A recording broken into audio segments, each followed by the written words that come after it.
Hello, my name is Adrian Morales. I'm recording this video for my social stratification class. The topic of my literature review is Stratification by Meritocracy in the Workplace, a review of the literature. This literature review seeks to critically examine the trends on three functionalist perspectives of stratification as meritocratic, stratification is a natural result of meritocracy, efficiency, it efficiently selects the best workers for the right jobs, and fairness, it's a fair process. I got the idea of focusing on inequality as meritocratic from reading the first few chapters of our book. Although it's not explicitly stated, the case is basically made that stratification is very natural and the system is working and that it's sorting and matching people meritocratically. And I identified these three ways that they conceptualize meritocracy. And the first one is stratification as a natural result of meritocracy. And here we get a preview of what I found in the research. Some measures of meritocracy included IQ tests that sorted people into social positions and careers. And on the right is my interpretation of the neo-Darwinian ideology, a social Darwinist ideology of survival of the fittest. An overview of this section includes the idea that inequality is due to matching and sorting of individuals to positions and reward packages. And this is presented in Grusky and Weishar as the dominant process that contributes to an inequality based on meritocracy. Studies into social mobility based on birth into social classes are tainted by confounding effects of differential tastes they state, which kind of, I think they're making the case here that um, sociologists and researchers are not taking into account people's own personal tastes, and that inequality is due to people's own choices. And then we move on to sorting and matching processes that are matters of institutions. And the authors, Grusky and Weishar, see institutions as mostly fair, which goes against some of the things that we read about, especially concerning race and gender. Next is stratification happens mostly in institutions, not in classes or culture. So they don't take Max Weber into account too much, and social closure, right, or cultural ideology. The solutions to inequality are institutional, matters of distribution of opportunities, and then we move on to the idea that there's always been stratification, that it's natural, that inequality might be hype based on the non-empirical sources or the pessimistic account, especially the newsworthy account, or virtual signaling of academics, the morals credential account, and that's from Grusky and Zelensky. After I identified my three main themes of meritocracy as natural, efficient, and fair, I focused on the three sociological perspectives.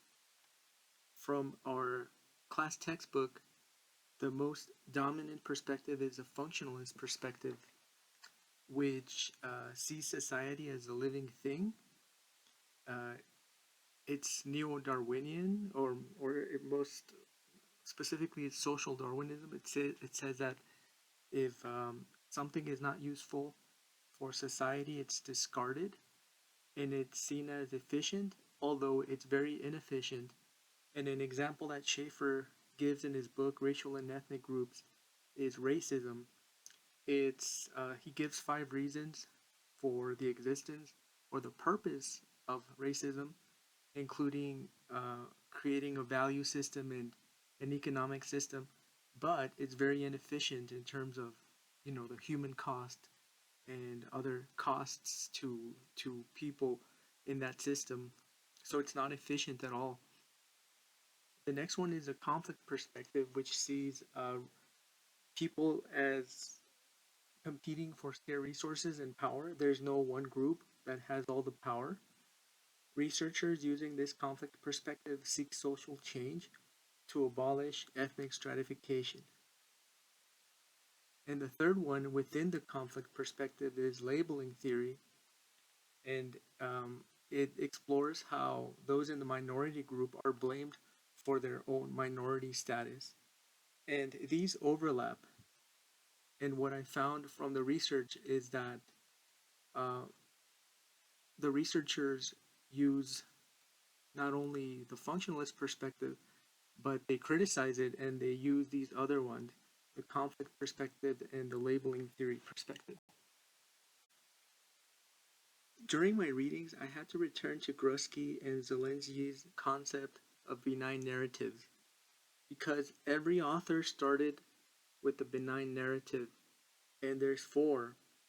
And the authors, Grusky and Zelensky, write that the benign post war narratives thought that society was sort of like the arrow of history was working towards abolishing inequality through efficient processes.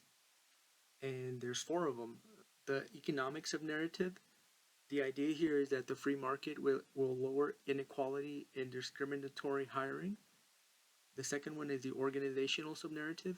Bureaucracy will lower inequality in hiring. The third one is the political subnarrative. Laws will lower inequality. And the fourth one is the cultural subnarrative. Equality as a growing social norm, or a taste for equality. Grusky and Zelensky write that the benign narratives they're kind of obsolete, but they're used by contemporary authors as a launching pad into new ideas. And that's exactly what I found in my readings, that they all start with the benign narrative and then they launch into a critique of the benign narrative. And then they put forth their own ideas and study results. One theme that ties all the readings together is the authors starting with the benign narratives and then critically analyzing them. Another thing that binds all the readings is that they all start with the paradoxical persistence of inequality, and they use those themes as launching pads into their own perspectives or viewpoints.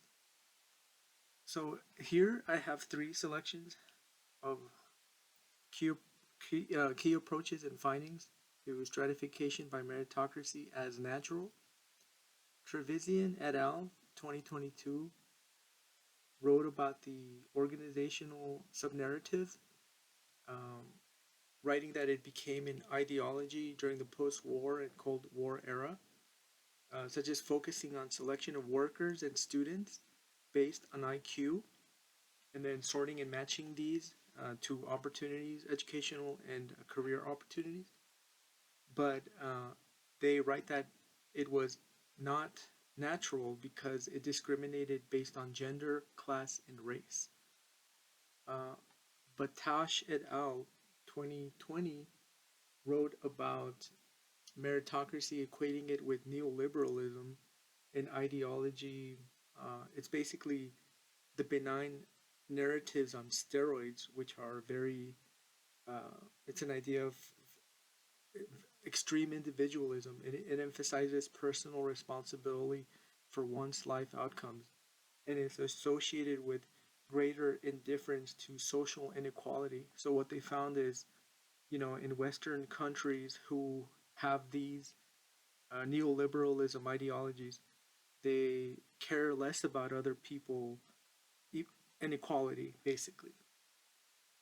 Torre 2018 uses a labeling theory approach to hypothesize and support the idea that men are less willing to enter and transfer to professions labeled as women's work for fear of being stigmatized. The matching processes here between individuals and occupations is quote unquote natural due to the lifelong gendered social cultural conditioning. And Tori reminds me of what we read this week about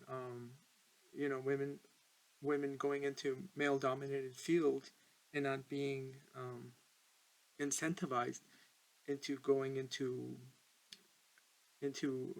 traditional female careers. Here are some strengths and weaknesses of the approaches in the articles that I mentioned and a few research opportunities. A strength is the conceptualization of meritocracy. So Trevisan et al. See meritocracy as basically credentialism. Torre sees meritocracy as gendered norms. Um, and Batash et al. See meritocracy as an ideology of survival of the fittest and economic freedom.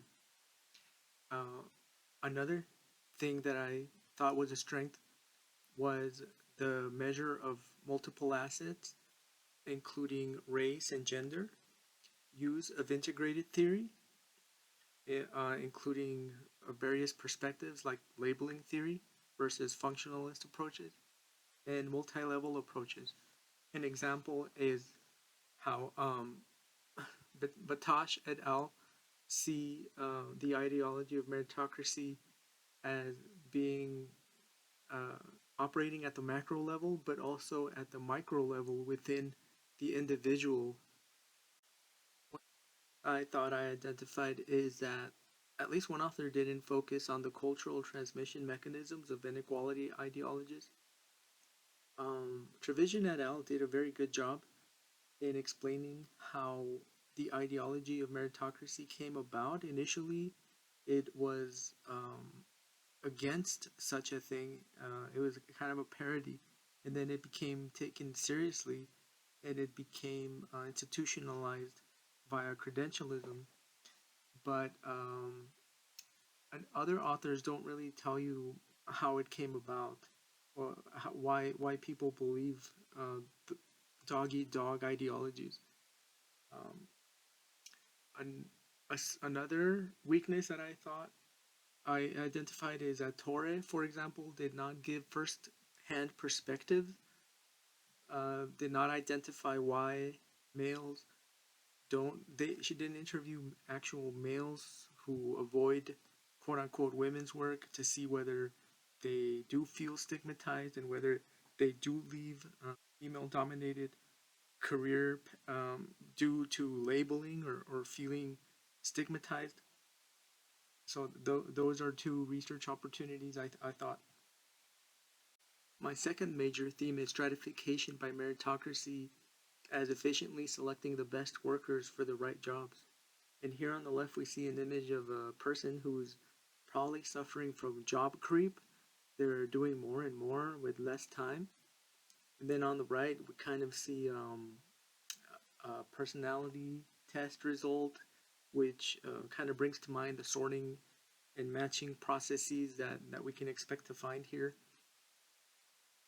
Some An overview of this section uh, it comes from Weishar and Grusky, 2014, and Davis and Moore, which are from the text class textbook. So they basically see inequality as due to matching and sorting of individuals to positions and reward packages.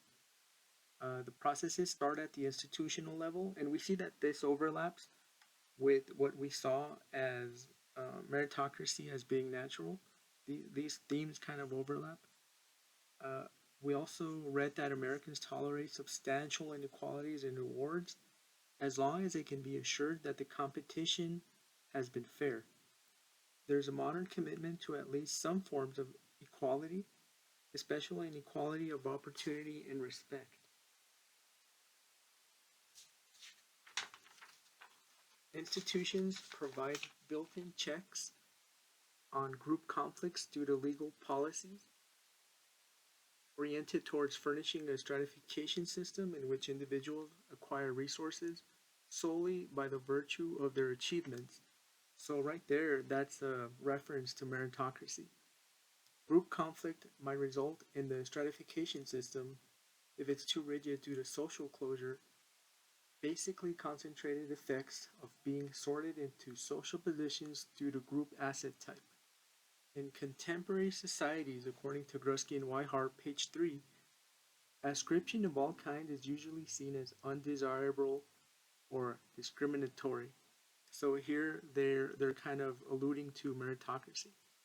Now we move on to Davis and Moore, who write that stratification is based on the distribution of rewards.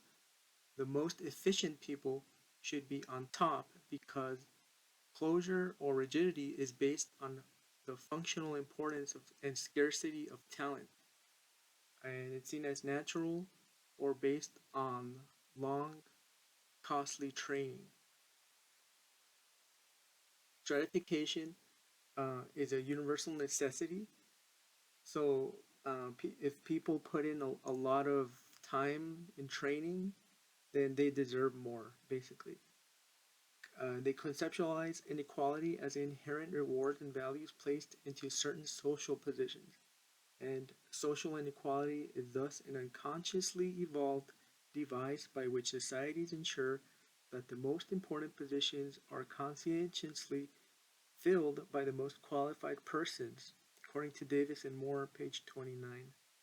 So they basically see society as a hotel, and people are just kind of automatons that are sorted and matched into these positions. The positions don't change very much. The people change. The system doesn't change. If it does, it changes very little. And it just basically, it's a very fair process that sorts and matches people, the most qualified people.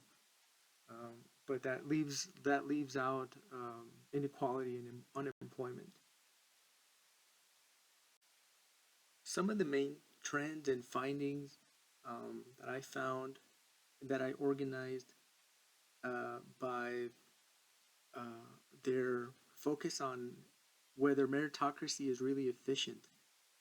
And one theme that tied all these readings together in this section is that they focus on the paradoxical nature of uh, sorting and matching mechanisms that are seen as efficient but are actually inefficient. For example, Williams, Gifford, and Shao, 2022, addressing the cultural subnarrative, a growing taste for providing meaningful work, and the political subnarrative, meaningful work as policy or as a worker's right, stating that there's a paradoxical persistence of inequality here because there's a rising taste for meaningful work among workers, alongside with the belief that many jobs are actually meaningless and inefficient. So I thought that was very interesting.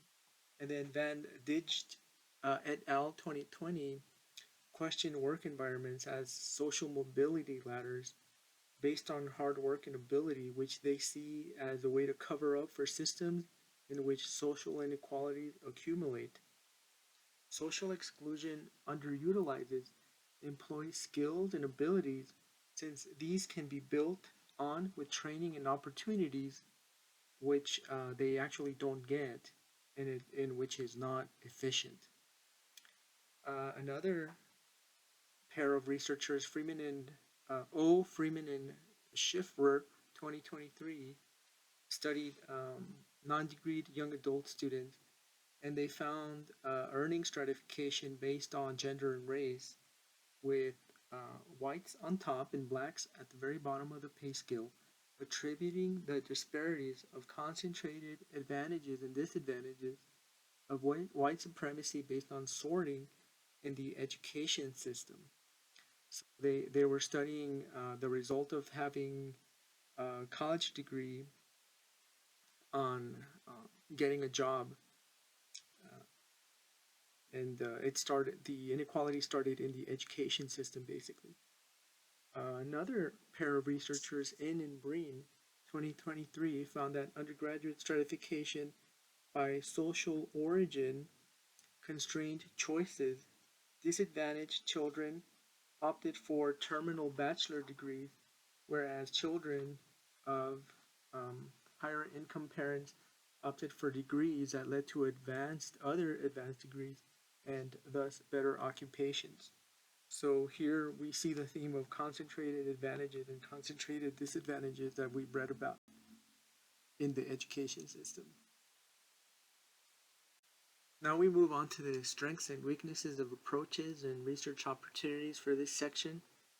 I found that a strength was conceptualizing of efficiency and inefficiency. A good example is O. Freeman and Schiffer's 2023 article. They basically controlled for educational attainment because they studied the annual earnings of four groups of young adults: white, black, Latinx, and Asian young adults with no college education. And what they found was what we have basically read about already: labor market discrimination based on the quote unquote master race frame, uh, basically discrimination based on race, and credentialism because workers who don't have a college degree are marginalized. What I found interesting too is that even among uh, young adults with no college degree, there's still discrimination because employers actually discriminate more uh, based on race. So black people are discriminated more than other races or groups. Another strength is a contribution to the research literature that includes class perspectives, and I already mentioned credentialism as a type of property or capital. They also uh, some authors mention how classes are blurred. It's multi-level, not just macro, but meso and micro. And they also use longitudinal and cross-national studies, which I thought was interesting. And one shared weakness among the authors is that they use too many variables without any hypotheses or measurements of these. There's no theory. There's basically just measures of annual earnings, but there's no driving theory. There's more speculation. We come to the view of stratification by meritocracy as being fair, and this comes from Grusky and Weishar's article. And they write almost of the fairness of meritocracy as an unwritten contract or a social contract, an expectation of fairness, because according to them, inequality is due to matching and sorting of individuals to positions and reward packages based on merit. The processes start at the institutional level, and we see that these overlap with the two other views of meritocracy. Americans tolerate substantial inequalities in rewards as long as they can be assured that the competition has been fair. There's a modern commitment to at least some forms of equality, and there's this unwritten contract that people expect equal opportunity and respect, and it's assumed that institutions have built-in checks and balances, orienting the players towards fairness. And then it it basically says that group conflict will result if there's too much social closure due to positions being sorted, people being sorted to positions due to their asset type. And in closing, in contemporary societies, ascription of all kinds is usually seen as undesirable or discriminatory. So uh, it's assumed that the system is fair. Theme that ties these articles in this section together is that the sorting and matching processes of meritocracy are not fair. And we see themes that we have read about in class, including solidarity or lack thereof, closeness to whiteness, concentrated advantages and disadvantages, um, white racial frame. So, for example, Evans and Park 2023 studied in group stratification, and the intersection of race and religion. And what they found is that for black groups, uh, their economic prestige, described as occupational status attainment, increased the closer they were to whiteness or the evangelical movement. And they also discuss colorism and the distribution of capital and opportunities based on skin pigment. And solidarity comes in because some ethnic groups, like Hispanics, did not have to make this move where they have to be close to whiteness in order to gain status in their occupation. They didn't have to do that. They could be Catholics, for example. O. Freeman and Schrieffer, 2023, studied the intersection of race and class, and they found that among young men and women without a college education, black men were more disadvantaged, and they they suggest that it's because of occupational discrimination based on race. Ray and Perferoy, 2019, see meritocracy, the sorting and matching processes of meritocracy, not as being fair, but as being part of colorblind racism. So these are based on race, the white racial frame, but they're covert, and they identify four what they call moves that mostly white employers use to sort and match people to jobs and rewards based on their race. So one of them is abstract liberalism, which supports equality in theory while opposing actual practices shown to reduce racial gaps. And they see it as the single most important frame. The second one is cultural racism, racist essentialism disguised as cultural fit into work organization. This standard identity is abstracted through the language of collegiality, teamwork, and loyalty. The third one is minimization of racism, a key colorblind organizational practice. Managers accused of being discriminatory against people can deny the influence of racism, basically. And then there's a fourth one, which is naturalization, and this frame sees a colorblind frame sees racial inequality as a result of non-racial forces.